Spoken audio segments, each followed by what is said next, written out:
ಎಲ್ರಿಗೂ ನಮಸ್ಕಾರ. Topper IAS daily current affairs ಅನಾಲಿಸಿಸ್ಗೆ ಸ್ವಾಗತ. ನಾವಿವತ್ತು ಪ್ರಿಲಿಮ್ಸ್ ಪಾಯಿಂಟ್ ಆಫ್ ವ್ಯೂಯಿಂದ ಇಂಪಾರ್ಟೆಂಟ್ ಆರ್ಟಿಕಲ್ಸ್ನ ಡಿಸ್ಕಸ್ ಮಾಡ್ತಾ ಇದ್ದೀವಿ. ಸೊ ಮೊದಲ article drone strike on Jammu air base. So Jammu air force ಸ್ಟೇಷನ್ನಲ್ಲಿ ಡ್ರೋನ್ಸ್ನ ಯೂಸ್ ಮಾಡಿಕೊಂಡು ಟೆಕ್ನಿಕಲ್ ಏರಿಯಾದಲ್ಲಿ ಎಕ್ಸ್ಪ್ಲೋಸಿವ್ ಡಿವೈಸಸ್ನ ಡ್ರಾಪ್ ಮಾಡಿದ್ದಾರೆ. ಸೊ ಹಾಗಾಗಿ ಇದು ನ್ಯೂಸಲ್ಲಿದೆ. ಸೊ ಇದರಿಂದ ಏನಾಗಿದೆ, ಇಲ್ಲಿ ಬ್ಲಾಸ್ಟ್ ಆಗಿದೆ. ಇದು ಇಂಡಿಯಾದಲ್ಲಿ ನಡೆದಿರುವಂಥ ಫಸ್ಟ್ ಇನ್ಸ್ಟೆನ್ಸ್. ಸೊ ಹಾಗಾಗಿ ಈ ಒಂದು ನ್ಯೂಸು ಸೆಕ್ಯೂರಿಟಿ ಪಾಯಿಂಟ್ ಆಫ್ ವ್ಯೂಯಿಂದ ತುಂಬ ಇಂಪಾರ್ಟೆಂಟ್ ಆಗುತ್ತೆ. ಸೊ ಫಾಸ್ಟ್ 2 ಇಯರ್ಸಲ್ಲಿ ಈ ಥರ ಡ್ರೋನ್ಸ್ನ ರೆಗ್ಯುಲರ್ ಆಗಿ ಪಾಕಿಸ್ತಾನವರು ಯೂಸ್ ಮಾಡಿಕೊಂಡು ಈ ಆರ್ಮ್ಸ್ ಇರ್ಬೋದು, ಸ್ಮಗಲ್ ಆರ್ಮ್ಸ್ ಇರ್ಬೋದು, ಅಮ್ಯುನಿಷನ್ ಇರ್ಬೋದು, ಡ್ರಗ್ಸನ್ನು ಇಂಡಿಯನ್ ಟೆರಿಟರಿನಲ್ಲಿ ಸಾಗಿಸ್ತಿದ್ದಾರೆ. ಸೊ ಡ್ರೋನ್ಸು ಲೋ ಏರಿಯಾದಲ್ಲಿ ಅಂದರೆ ಅದು ಫ್ಲೈ ಆಗೋದ್ರಿಂದ ರಾಡರ್ ಸಿಸ್ಟಮಿಂದನೂ ಕೂಡ ಡಿಟೆಕ್ಟ್ ಆಗಲ್ಲ. ಹಾಗಾಗಿ ಇದನ್ನು ಈಸಿಯಾಗಿ ಅವರು ಯೂಸ್ ಮಾಡ್ಕೊಳ್ತಿದ್ದಾರೆ. ಸೊ ಗೌರ್ಮೆಂಟ್ ಫಿಗರ್ ಪ್ರಕಾರ 167 ಡ್ರೋನ್ ಸೈಟಿಂಗ್ಸು 2019 ಫೌಂಡ್ ಆಗಿದೆ. 77 2020 ಡಿಟೆಕ್ಟ್ ಆಗಿದೆ. ಎಲ್ಲಿ ಪಾಕಿಸ್ತಾನ ಬಾರ್ಡರ್ ಏರಿಯಾದಲ್ಲಿ ಅಂತಲೇ ಹೇಳ್ಬೋದು.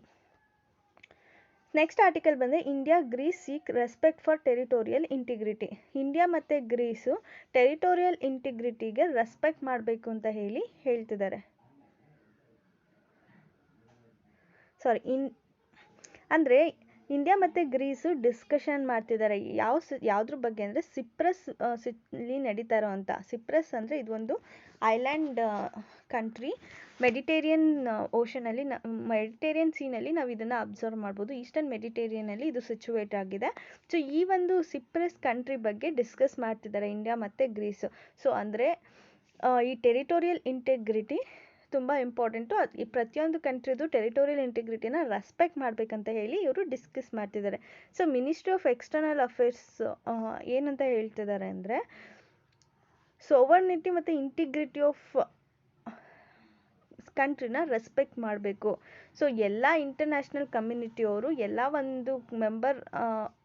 ಒಂದು ಸ್ಟೇಟ್ರಿಗೂ ಈ ಒಂದು ಸೋವರ್ನಿಟಿ ಮತ್ತು ಟೆರಿಟೋರಿಯಲ್ ಇಂಟಿಗ್ರಿಟಿನ ರೆಸ್ಪೆಕ್ಟ್ ಮಾಡಬೇಕಂತ ಹೇಳ್ತಿದ್ದಾರೆ. ಸೊ ರಿಪಬ್ಲಿಕ್ ಆಫ್ ಸಿಪ್ರಸ್ಸು ಏನಕ್ಕೋಸ್ಕರ ಇದು ನ್ಯೂಸಲ್ಲಿದೆ ಅಂದರೆ 1974 ಟರ್ಕಿಶ್ ಅವ್ರು ಏನು ಮಾಡಿದ್ರು, ಈ ಒಂದು ಸಿಪ್ರಸ್ ಮೇಲೆ ಇನ್ವೇಡ್ ಮಾಡಿ ನಾರ್ತನ್ ಸಿಪ್ರಸ್ನ ಆಕ್ಯುಪೈ ಮಾಡ್ಕೊಂಡಿದ್ರು. ಸೊ ಈ ಒಂದು ಇನ್ವೇಷನ್ನ ಕಮೆಮೊರೇಟ್ ಅಂದರೆ ಆ್ಯನಿವರ್ಸರಿನ ಸೆಲೆಬ್ರೇಟ್ ಮಾಡೋ ಉದ್ದೇಶದಲ್ಲಿದ್ದಾರೆ. ಸೊ ಆ ಉದ್ದೇಶದಿಂದ ಈ ಒಂದು ಸಿಪ್ರಸ್ ರಿಪಬ್ಲಿಕ್ಕು ನ್ಯೂಸಲ್ಲಿದೆ. ಸೊ ಹಾಗಾಗಿ ಇದನ್ನು ಡಿಸ್ಕಸ್ ಮಾಡ್ತಿದ್ದೀವಿ. ಸೊ ಸಿಪ್ರಸ್ನ ನಾವು ರೆಫರೆನ್ಸ್ ಮಾಡಿಕೊಂಡ್ರೆ ಸೊ ಇದೊಂದು ಇಂಟರ್ನ್ಯಾಷನಲ್ ರಿಲೇಷನ್ಸ್ ಪಾಯಿಂಟ್ ಆಫ್ ವ್ಯೂಯಿಂದ ತುಂಬ ಇಂಪಾರ್ಟೆಂಟ್ ಆಗುತ್ತೆ. ಸೊ ಈಗ ಟರ್ಕಿ ರೋಲ್ ಏನಿದೆ ಇದರಲ್ಲಿ ಅನ್ನೋದನ್ನು ನಾವು ಇಲ್ಲಿ ಪಾಯಿಂಟ್ ಔಟ್ ಮಾಡ್ತಾ ಇದ್ದೀವಿ. ಸೊ ಈ ಒಂದು ಟರ್ಕಿ ರೋಲು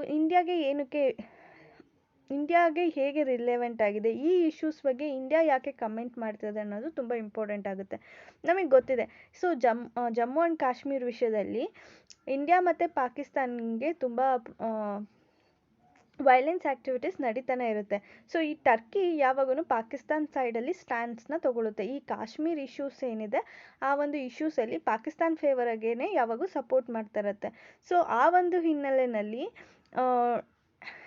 ಇಂಡಿಯಾ ಈ ಒಂದು ಕಮೆಂಟನ್ನು ಮಾಡಿದೆ ಅಂತಲೇ ಹೇಳ್ಬೋದು. So Turkey refuse to toe the India on the line of issue of Kashmir. ಮತ್ತು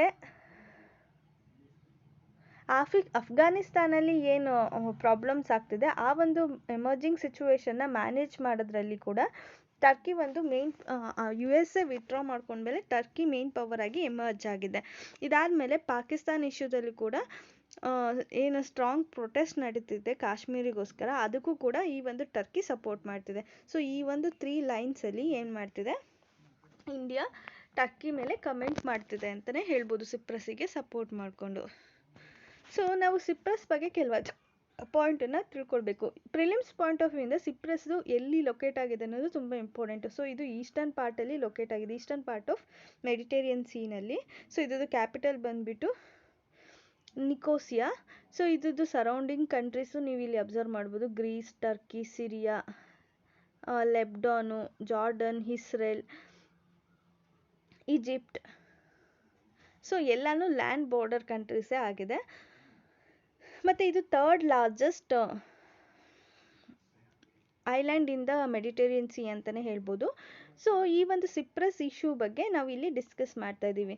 ಸೊ ಸಿಪ್ರಸ್ ಇದನ್ನು ರಿಪಬ್ಲಿಕ್ ಆಫ್ ಸಿಪ್ರಸ್ ಅಂತ ಅಫಿಷಿಯಲ್ ಆಗಿ ಕರೀತಾರೆ. ಇದೊಂದು island nation in eastern Mediterranean C.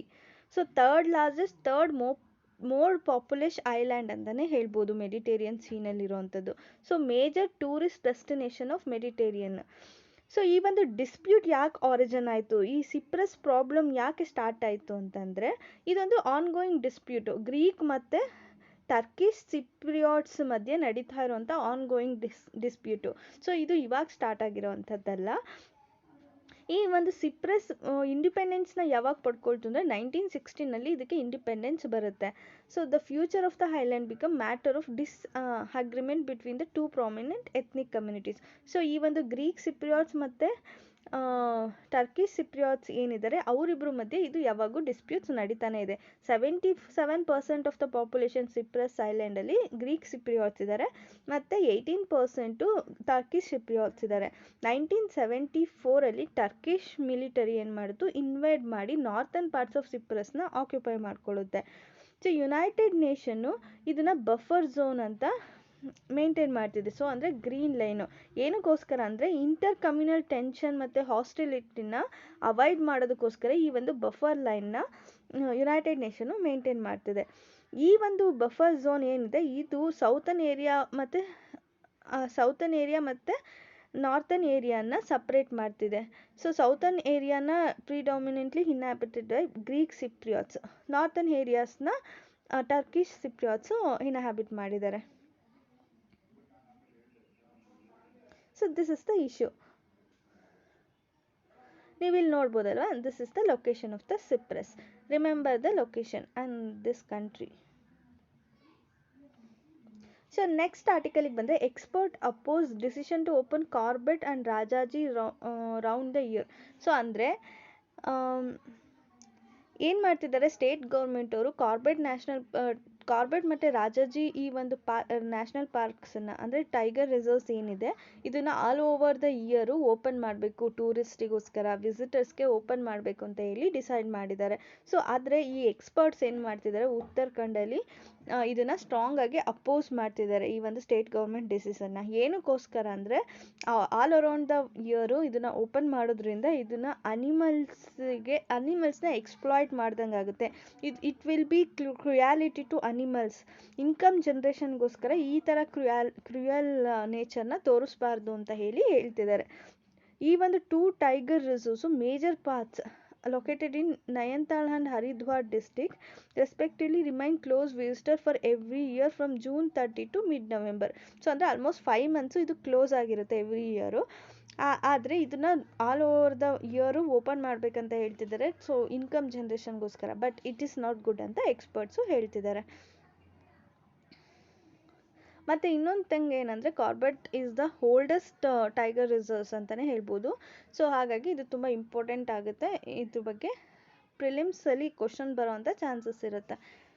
Delta variant is most transmissible world health organisation. So delta variant of ಕೋವಿಡ್-19 ಏನಿದೆ ಇದೊಂದು at least 85 ಕಂಟ್ರೀಸಲ್ಲಿ ಇದನ್ನು ಐಡೆಂಟಿಫೈ ಮಾಡಿದ್ದಾರೆ. ಇದೊಂದು ಮೋಸ್ಟ್ ಟ್ರಾನ್ಸ್ಮಿಸಬಲ್ ವೇರಿಯಂಟ್ ಅಂತಲೇ ಹೇಳ್ಬೋದು. ಇಲ್ಲಿವರೆಗೂ ಐಡೆಂಟಿಫೈ ಮಾಡಿರೋದ್ರಲ್ಲಿ ತುಂಬ ಫಾಸ್ಟಾಗಿ ಟ್ರಾನ್ಸ್ಮಿಟ್ ಆಗುವಂತಹ ವೇರಿಯಂಟ್ ಅಂದರೆ ಡೆಲ್ಟಾ ವೇರಿಯಂಟು. ಸೊ ಇದು ತುಂಬ ರ್ಯಾಪಿಡಾಗಿ ಸ್ಪ್ರೆಡ್ ಆಗ್ತಿದೆ. ಎಸ್ಪೆಷಲಿ ಅನ್ವ್ಯಾಕ್ಸಿನೇಟೆಡ್ ಪಾಪ್ಯುಲೇಷನ್ಸಲ್ಲಿ ಇದು ತುಂಬ ರ್ಯಾಪಿಡಾಗಿ ಸ್ಪ್ರೆಡ್ ಆಗ್ತಿದೆ ಅಂತ ವರ್ಲ್ಡ್ ಹೆಲ್ತ್ ಆರ್ಗನೈಸೇಷನ್ ಹೇಳ್ತಿದೆ. ಡೆಲ್ಟಾ ವೇರಿಯಂಟು ಫಸ್ಟ್ ಐಡೆಂಟಿಫೈ ಆಗಿದ್ದು ಇಂಡಿಯಾದಲ್ಲೇ. So that's all for today. Thank you all. If you have any doubts you can ask in the comment section. Topper IAS ಚಾನಲನ್ನು like ಮಾಡಿ, share ಮಾಡಿ ಮತ್ತು subscribe ಮಾಡಿ. ನಿಮಗೆ ಈ ಒಂದು PDF ಬೇಕು ಅಂದರೆ ಟಾಪರ್ IAS ಆ್ಯಪಿಂದ ಡೌನ್ಲೋಡ್ ಮಾಡ್ಕೊಳ್ಬೋದು. Thank you.